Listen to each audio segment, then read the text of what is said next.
Let me check. Ruhe. So, herzlich willkommen zu unserem YouTube. Heute die letzte Face-to-Face. Also wir hatten ja schon spannende Face-to-Face zwischen unseren zwei Schwergewichtlern, Daniel Dietz und Enver Schlieber. Gestern hatten wir zwischen Marie Lang und Michaela Michel. Und heute der dritte WM-Kampf im Weltergewicht nach K1-Regeln. Auf der einen Seite Diar Hessen und auf der anderen Seite Jordan Valdinocci. Valdinocchi oder Valdinocci? Valdinocci. Ja, I'm right. Like something.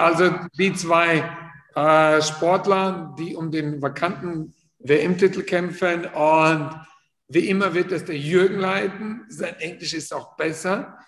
Auch sein Deutsch ist besser. Auch sein Deutsch. Also beides ist besser, okay. Gebe ich zu. Und ich bin dann die Social-Media-Tante dann. Okay, Jürgen, übernimm.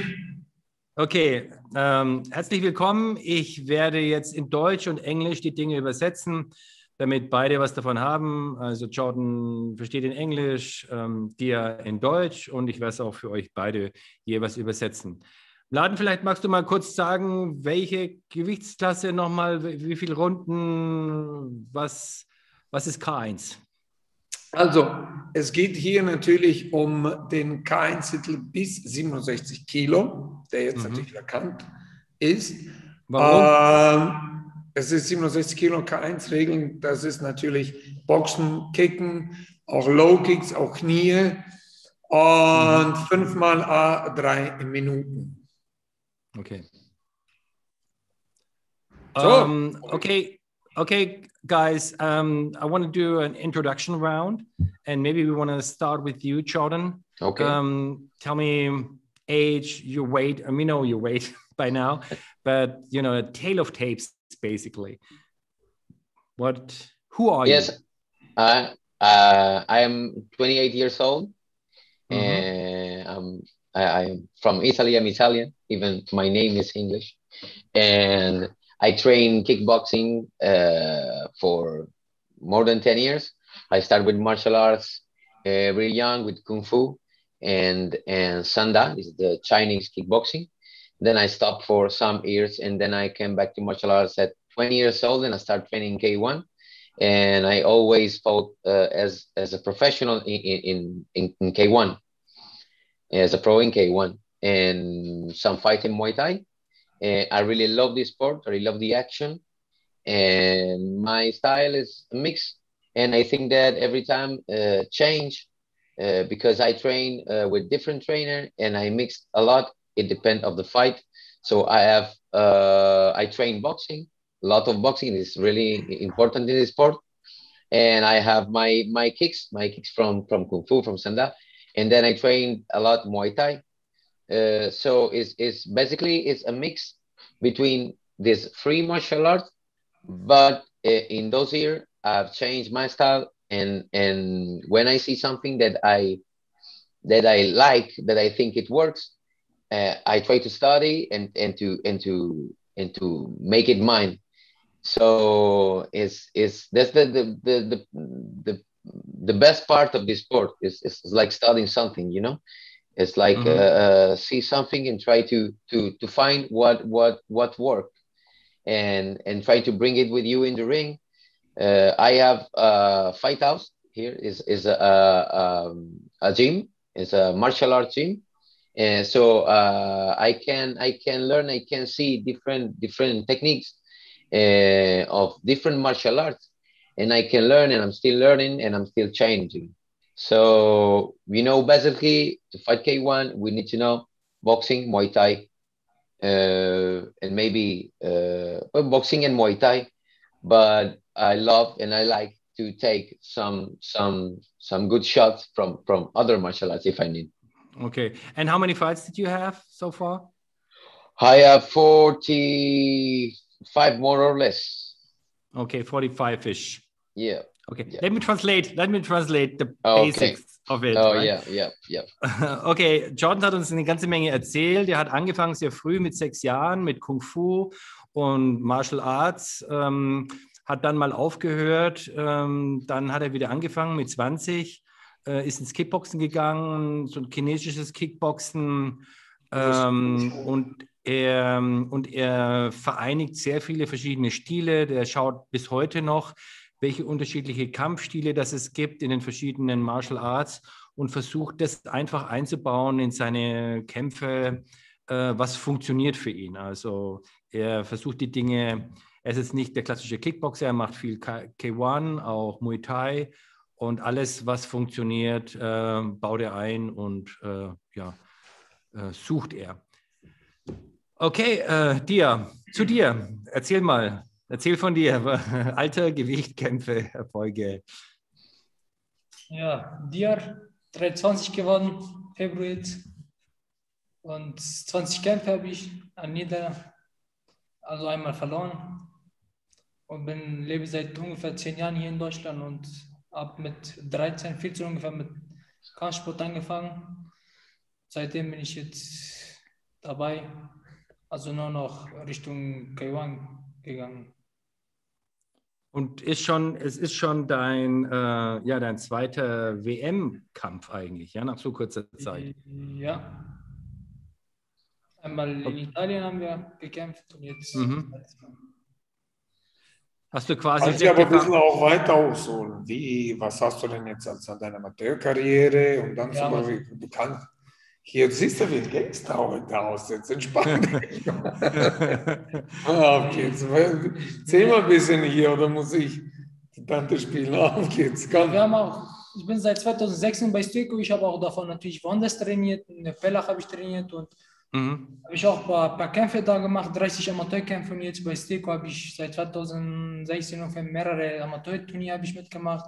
Und dann 2017, glaube ich, habe ich mit Profi angefangen bis jetzt. Gut, Anna, und auch, was hast du denn erreicht alles als Ich habe Amateur vieles erreicht, natürlich zweimal Weltmeisteramateur habe ich geholt, in Griechenland habe ich geholt, in Irland habe ich geholt. Also 3 Goldmedaillen. Ja, und mehrfacher Deutscher Meister, Europameister in Amateur und jetzt Profi, auch zweifacher Profimeister und Deutscher Meister. Ja. Gut. So, von der Größe her, wie groß bist du, Dir? Ich bin 1,75. 1,5 and Jordan, what is your height? 1 meters 81. Okay, so 6 centimeters difference, right? 165. I don't understand nothing. I mean, yeah, the height difference. So if you're 181. Yep. So it's 6 centimeters longer than larger, basically, than Dia. Okay, guys, back to you, Jordan. Yep. Are you full professional? Are you having a side job? Because our job is not so lucrative that you can live from it. Yeah, it's not easy to live, and more in Italy, But yes, I'm a full professional. I'm a professional fighter. I have an academy. It's my gym, and I am a professional trainer too. I train UFC fighters too. I train now Alexa Grasso for his fight in the UFC to 5'8", and he won against Macy Barber. So I train fighters in my gym, and I train fighters all over the world, basically in K1, but more in MMA because it's a different. It's easier to get paid, It's good paid now. Yeah. Okay. Now kickboxing is hard times. So I want to thank Steko to call me. We know that it's this hard period for kickboxing because on pay-per-view is not so easy to sell kickboxing, but I think it's the amazing sport and all the people should watch it because it's really nice to see. Sometimes MMA is boring, but kickboxing I think is more active. So I invite all the people to watch more kickboxing because it's really really nice sport, a really entertaining sport. So yes, I'm a professional fighter and professional trainer. We cannot live only fighting kickboxing at the moment. But I'm a professional fighter. Yeah. Okay, my job. Let me translate. Also Jordan hat erzählt, dass er vom Kämpfen alleine jetzt nicht leben kann, aber er hat ein Gym und er ist ein Professional Trainer. Er trainiert Leute für MMA-Kämpfe, da gibt es momentan das meiste Geld. Ja, und davon, er muss von irgendwas leben. Er trainiert Leute weltweit und bereitet sie für MMA-Kämpfe vor, aber auch K1-Kämpfe. Tia, wie sieht es bei dir aus, beruflich? Ja, beruflich bin noch in der Lehre am Malo Lackierer. Bist du beim Basti? Nein. Ich habe bei Basti schon gearbeitet, aber dürfte keine Lehrlinge nehmen. Gearbeitet oder geblödelt habt ihr dort? Okay, I have some now question from internet. Okay. Jordan, it's going to you.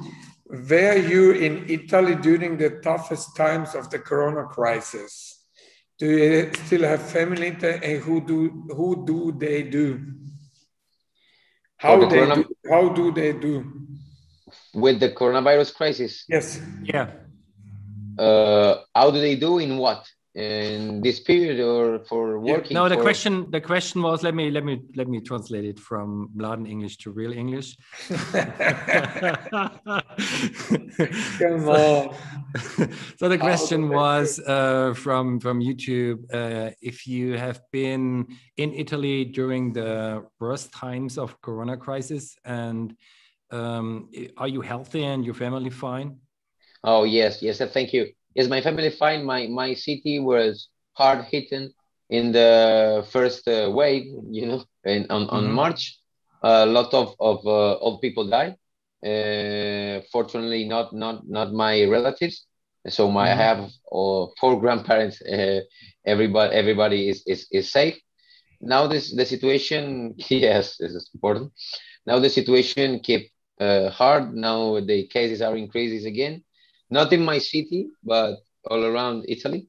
So I hope everything. I hope coronavirus stop really soon, because it's really hard and heavy.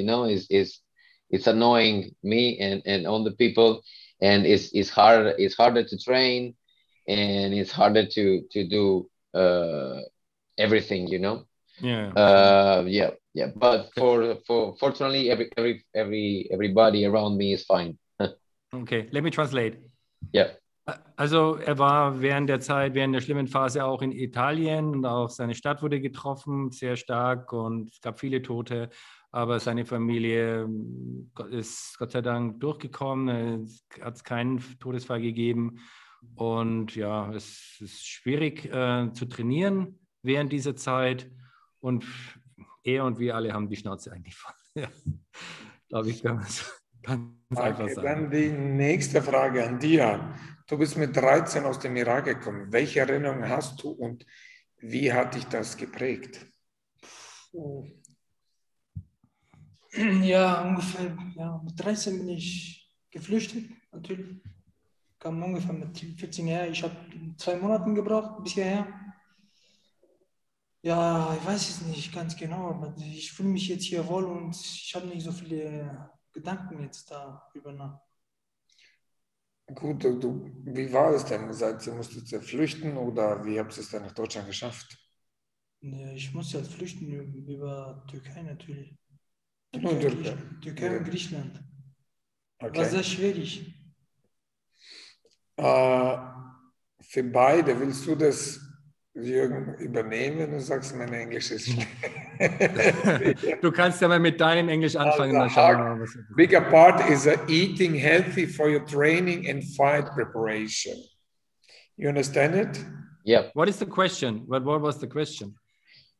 How important is the part of eating healthy for your training and fight preparation? Oh yes, I think is really important. First, I've studied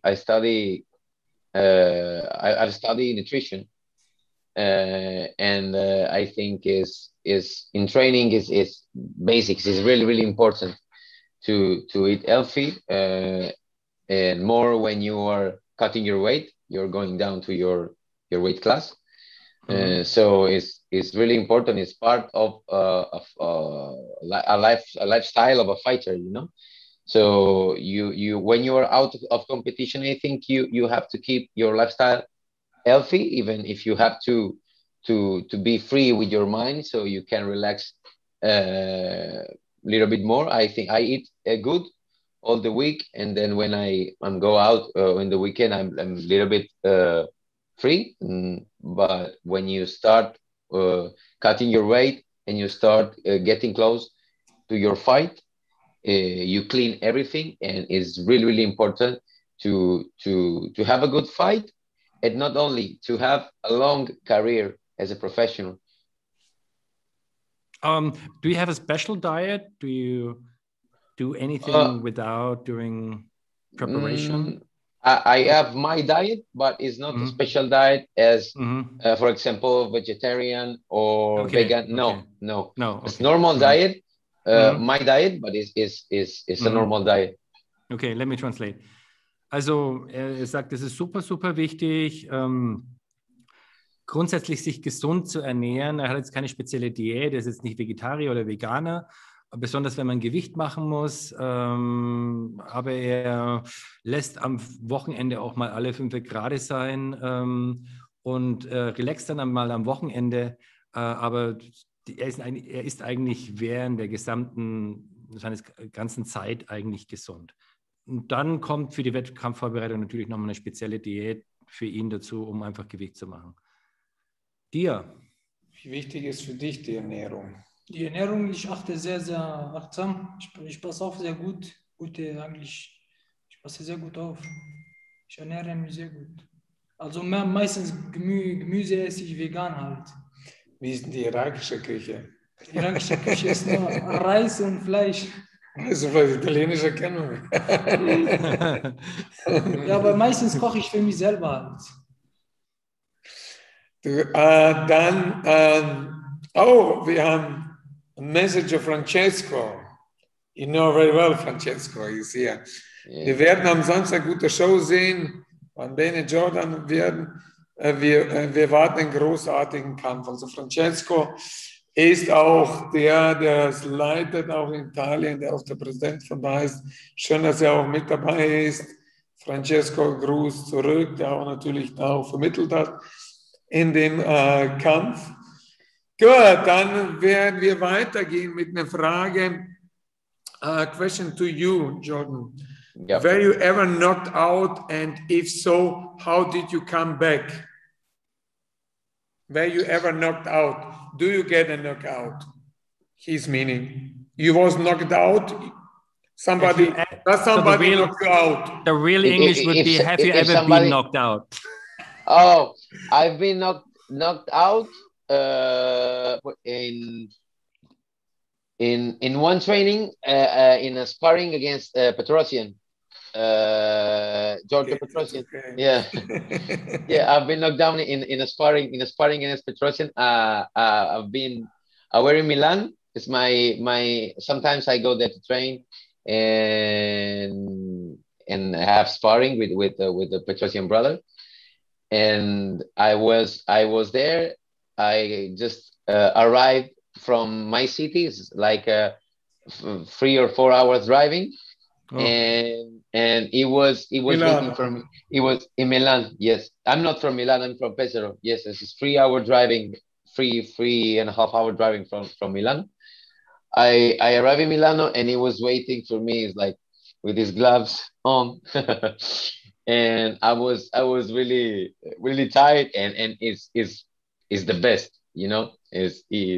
But I was tired too. So we start, and I was really tired. At the end of the third round, he knocked me out. Yes. Okay. The only time in sparring. It was in sparring. Yes, it was in sparring. Or not in a fight. No, in a fight I lost only one time by KO in Japan for for a shot, but was not a knockout. Okay. Was not a KO like it's a knockdown. It was just technical. Free knockdown and they stop. Yeah, free count and they stop. Yeah. Okay, let me translate. Also hat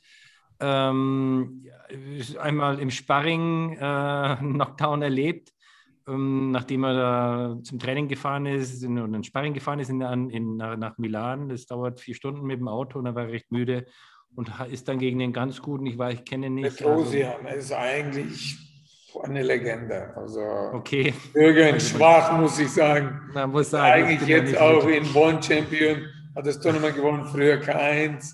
Also guter. Ist eigentlich der Mittelgewicht, also 70 Kilo, unschlagbar. Also gut. Gegen den ist er jetzt mal K.O. gegangen. Im Kampf selber noch nicht, also im Wettkampf selber noch nicht. Es gab einen technischen Knockout in Japan, aber jetzt nicht kein Niederschlag, sondern halt technischer Abbruch. Genau. Jetzt mal eine Frage von Olli an beide, sehr emotionale Frage an beide. Was denkt ihr über eure Gegner? Was motiviert euch zu kämpfen? Und natürlich gibt es einen Gameplan. Stellen wir mal die an dir und du kannst es dann Jürgen auf Englisch. Also, dir, was denkst du über deinen Gegner? Was motiviert dich zu kämpfen? Mein Gegner ist ein erfahrener Mann natürlich und ich denke immer, dass ich ihn schlagen will, weil man muss ja denken, dass er besser ist, aber der ist nicht besser. Und das motiviert natürlich uns mehr und man will ja unbedingt gewinnen. Das motiviert uns. Den Sieg gewinnen motiviert uns. Dann ist die nächste Frage natürlich, gibt es einen Gameplan? Ja, es gibt keinen Gameplan für aus. Okay. Jürgen, stell die Frage, aber natürlich mit dem Gameplan. So the question was, I don't know the first part of the question, but what do you think? What are you thinking about Dia? About Dia, about your opponent, and is there a game plan for you? Did you study him and say, "Oh, I know how he's fighting, and I figured out some weaknesses, and I know what to do"? Yes. First, I always respect my opponent. I'm from martial arts culture. I don't like a lot trash talking. We know is that now is important to do trash talking sometimes for sponsors and to get more views. But I think that we are martial arts world and we have always to respect our opponents and we are doing what we love. And I always respect my opponent. I think Dia is a good opponent, is technical, good boxer.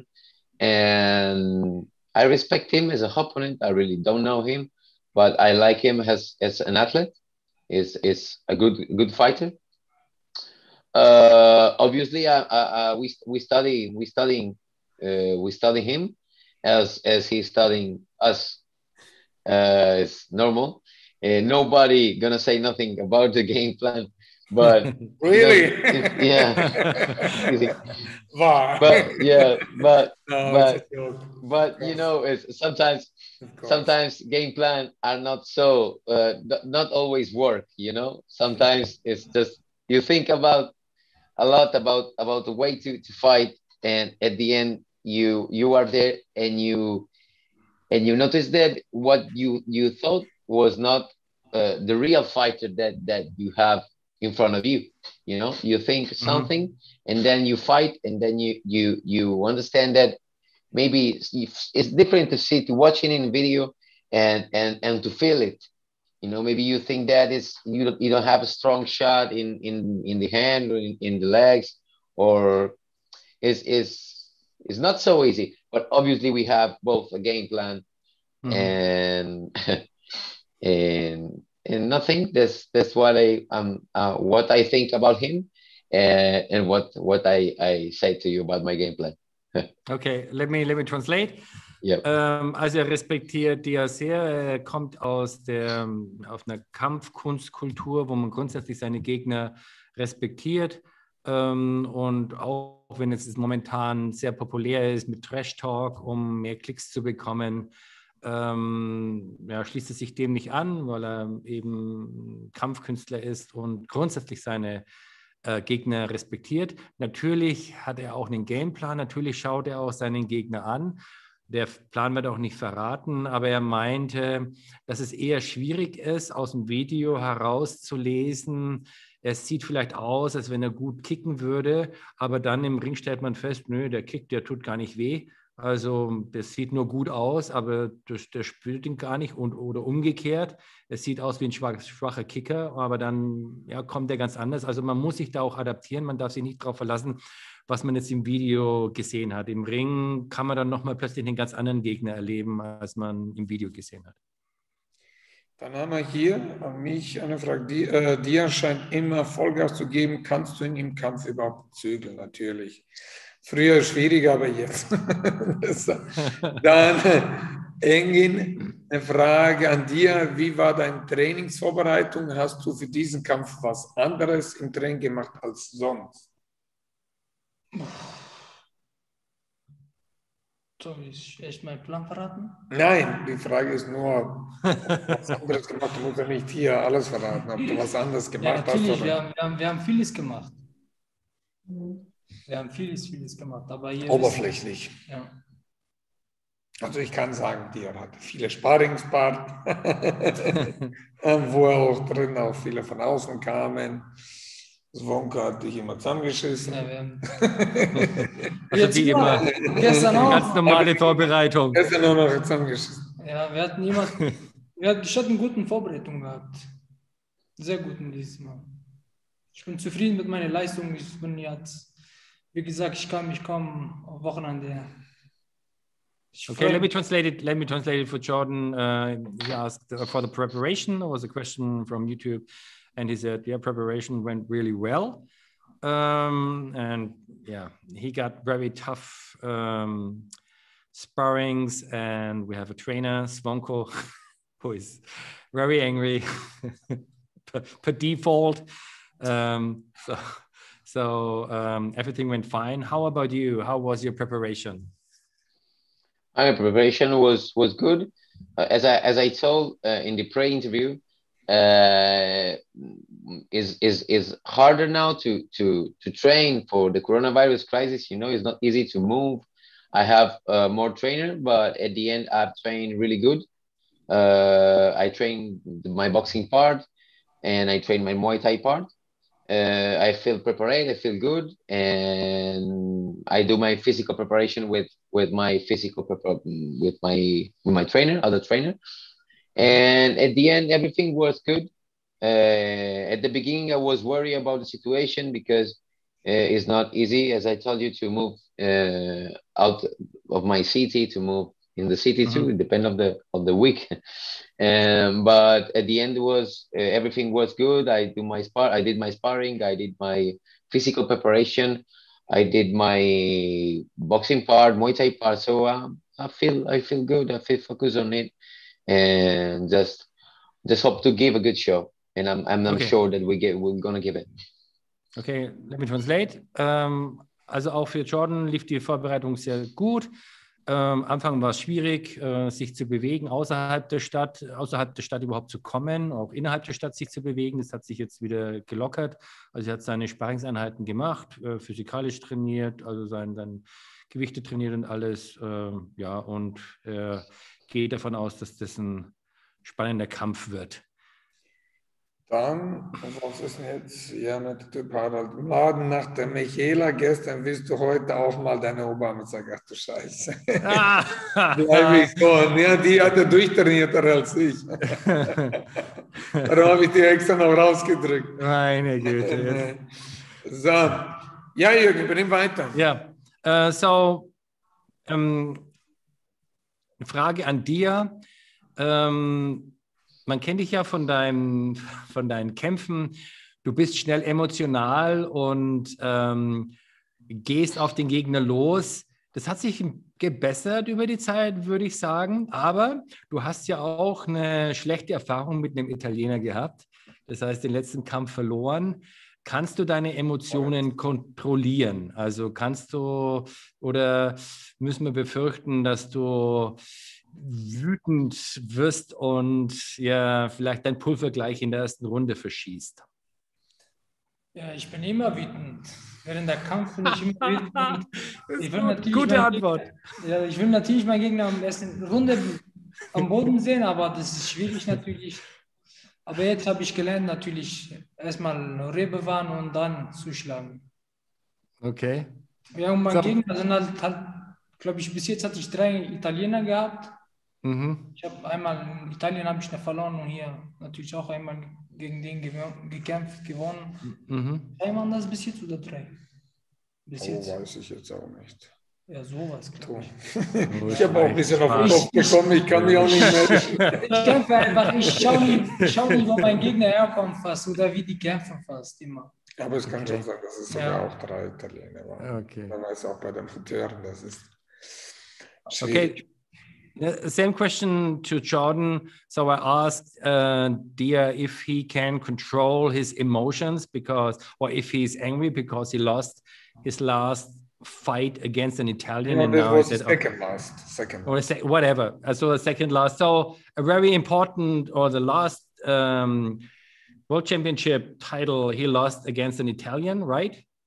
So I asked him if he is angry about it, and he tried to take revenge in the first round and lose all his control and stamina in the first round. And he said, yeah, the answer was, I'm always angry. So what about you? I mean, you're an Italian stallion, right? I mean, you are born with emotions. How about you? Can you control your emotions? Well, we always have emotions, you know. Every time is different. Every time is different. But I think now I have a good control over it. Even if I think emotion, you can never control 100%. Nobody. Everybody have his way to control them, but nobody can every time the same. You know, the situation change, your age change, your experience change. So there is always something that you're afraid of. Not it means afraid of your opponent. Is afraid of not good, not to do a good fight, or do not have a good. Don't cut the way good. Don't fight as you train for. So everybody has his emotion and it's tough every time, but I think I have a good experience and I have a good control over it. Yeah. Okay, let me translate. But we're not poor of emotion. Nobody. Everybody needs to control it. Okay, Jordan sagt, naja, jeder hat Emotionen. Und es wäre eine Lüge zu sagen, ja, das ist kein Thema. Man hat immer Sorge, klappt der Kampf so, wie man sich ihn vorgestellt hat. Jeder hat irgendwelche Sorgen, dass seine Techniken nicht kommen wie geplant. Also das ist immer ein Thema, das ändert sich aber über die Jahre hinweg, hat er gemeint. Also je älter und erfahrener man wird, desto einfacher wird es natürlich auch. Man kennt die Situationen, aber Emotionskontrolle wird immer ein Thema sein und bleiben. Ja. Und klar, auch natürlich als Italiener hat man da nochmal eine andere Portion, mit der man umgehen muss. Dir nochmal jetzt eine Frage an dich. Jordan ist Rechtsausleger.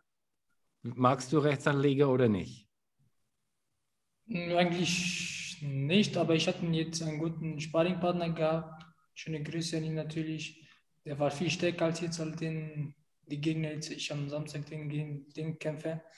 Viel erfahrener Mann. Ja, und er soll sich mal vorbereiten. Gut, let me translate. Ich hoffe, der ist schon fit. Und der ist hungrig. Okay. So I asked Dia, because you're southpaw, if he likes it, and he said no, he doesn't. But he worked with a very experienced southpaw, and he's ready to fight. And so he doesn't know if you are ready or yet. It was a little provocation, just a little bit. Yeah.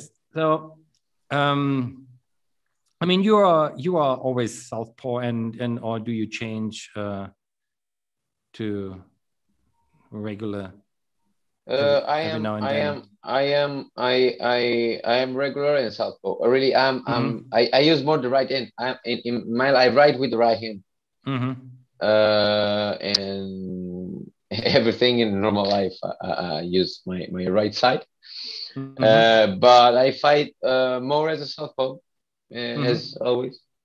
Okay. Yes, but I'm a regular for everything. Yes, you know. Okay.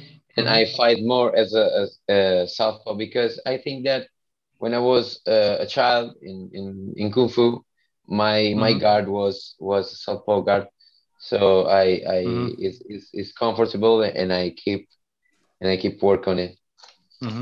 Okay, let me translate. Also ja, ist Rechtsausleger im Boxen, aber ansonsten ist er eigentlich Rechtshänder im normalen Leben, hat aber beim Anfang mit Kung Fu rechts geblockt, also steht man da auch rechts vorne, und das hat er dann beibehalten, also bleibt eigentlich in der Rechtsauslage. Herr Harald sagt ja auch, dass du auch Kung Fu trainiert hast. Das schreibt er hier. Das sieht man. Was? Nur deine Shaolin. Widerwillig. Fehlen auf der Glatze oben. Widerwillig. Wie du es weißt, ja. Du weißt es ja. Wurde da gezwungen dazu. Ich hab's gehasst.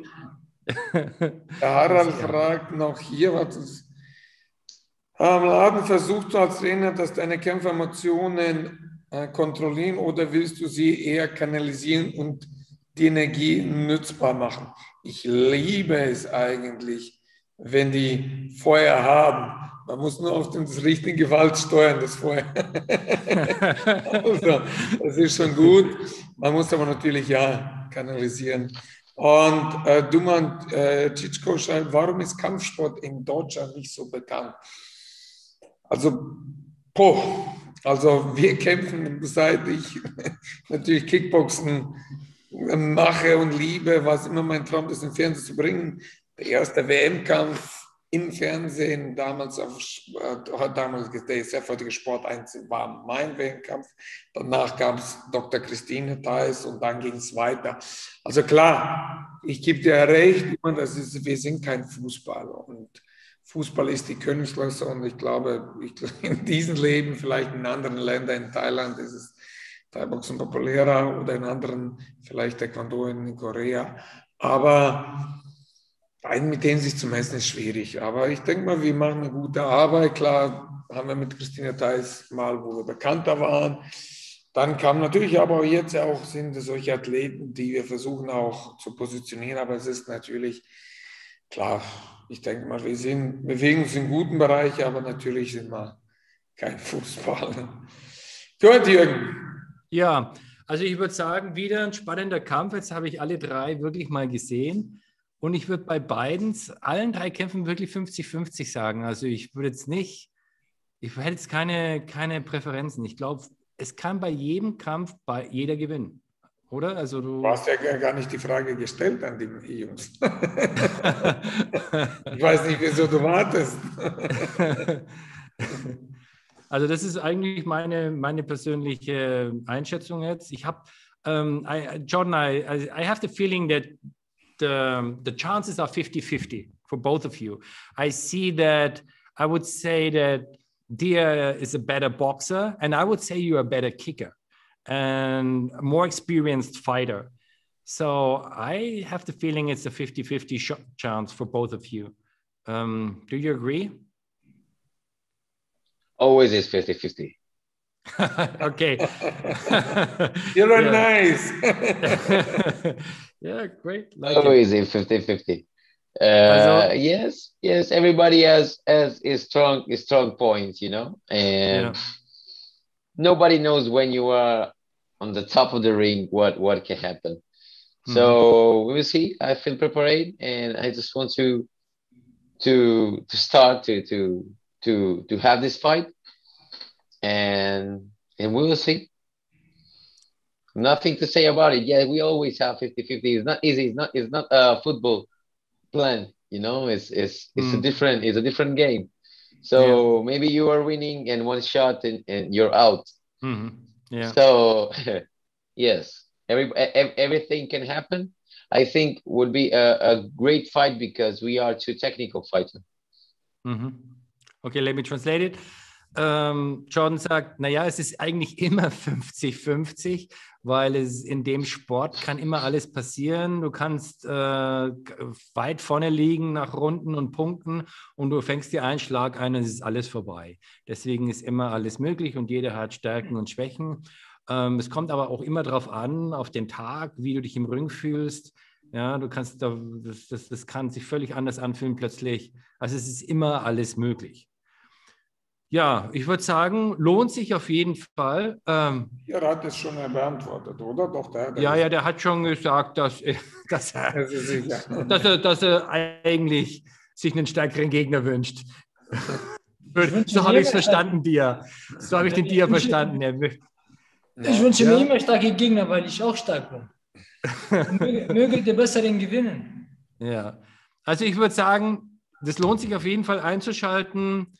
Samstag, 20 Uhr, meldet euch an. Das ist ein Pay-Per-View, das ist bei unserer Idee. Bei YouTube kann man sich aber nur Kanalmitgliedschaften buchen. Ihr könnt aber einfach mal buchen und dann am nächsten Tag wieder kündigen. Dann sind es 4,99 live für die Stekos Fight Night, viele Kämpfe, super spannend, also tolle Paarungen. Ja, ich freue mich. Ja, also ich freue mich auch, besonders in der Zeit, wo es wirklich schwierig ist. Das ist auf die Beine und ich habe auch ein positives Gefühl, dass es alles Kämpfer fit sein werden und dass sich auch keiner richtig infiziert, dass alle negativ bleiben und das ist sehr, sehr wichtig. Auch hier, auch die Italiener, muss ich auch sagen, auch vorhin an Francesco Respekt, wie er sich kümmert um die, welchen Weg die gehen, können die durch Tirol gehen. Also man sieht, dass sie wirklich professionell arbeiten und das ist eine Gruppe, die wahnsinnig auch mit Carlo Di Blasio und Francesco Migliaccio, das sind wirklich zwei Top Leute, die auch in der Welt die ganzen Italiener stellen und auch überall sind Profis. Und es war keine, sage ich mal, einfacher Weg, aber ich denke, es wird nach dem Plan gehen. Klar, wir haben jetzt noch unsere Tests. Alle, selbst ich habe mich heute getestet. Die meisten Kämpfer haben sich getestet. Wahrscheinlich auch müsste sie heute oder morgen müsste auch eher Jordan sich testen. Und ich hoffe, dass alle wirklich negativ da sind und das sind geile Kämpfe. Bin ich mir sicher, dass stattfinden werden. Nicht nur die 3 WM-Kämpfe, sondern auch die 3 anderen Kämpfe. Und supportet uns, Leute, unterstützt uns. Leider geht es nicht wirklich dass ihr dabei sein könnt, aber dafür könnt ihr am Computer sein. Ihr könnt es genauso wie jetzt kommentieren. Schreibt da, freut uns natürlich da an und auch da wird jemand das auch versuchen zu beantworten. Und dann toi, toi, toi. Und nicht vergessen zu abonnieren noch, dass ihr das schon hinter euch habt. Und danke auch hier an die ganzen, die geschrieben haben. Auch Harald, danke dir, danke auch wirklich allen. Da gibt es ja viele hier, die auch kommentiert haben und die auch die Glückwünsche haben. So, thank you, Jordan, that you was here and we will see us on Thursday here in Germany and you're welcome. And I hope the test would be negative. Yeah, me too. we are waiting. We're waiting, but we are always worried, you know. Yeah, tomorrow I have the answer, and I hope all the documents and papers and everything in the travel will be fine too. Yeah. Yeah. I discussed a lot with Francesco and could he drive? I said yes, he could drive through Tirol. We check it 3-4 times. But respect how he's really professionally working. And for him, I say in Italy, you all fighters, no matter from which city or where, up east side or down Italy, he protect all like his own child. He's really doing a good job. Yes, he's a really good person. Yes. Good person. Good. All right, guys. Thanks a lot. Dir will noch was sagen? An meinen Gegner, ich will ihm nur sagen, dass er soll hungrig bleiben und wird nicht krank. Willst du das übersetzen? Yeah, they addressed you and told you you should stay hungry and not getting sick. He wants to see you in the ring. We all do. Yeah, me too. You can say, don't worry, I'm really good. I'm fine and I'm healthy. Okay, also ihm geht's gut und er ist bereit für dich. Okay, guys, bye. Cut, stay a little bit. Okay. Jetzt ist es dann meine technische Arbeit, das Ganze auch zu handeln. So, euch allen noch einen schönen Abend.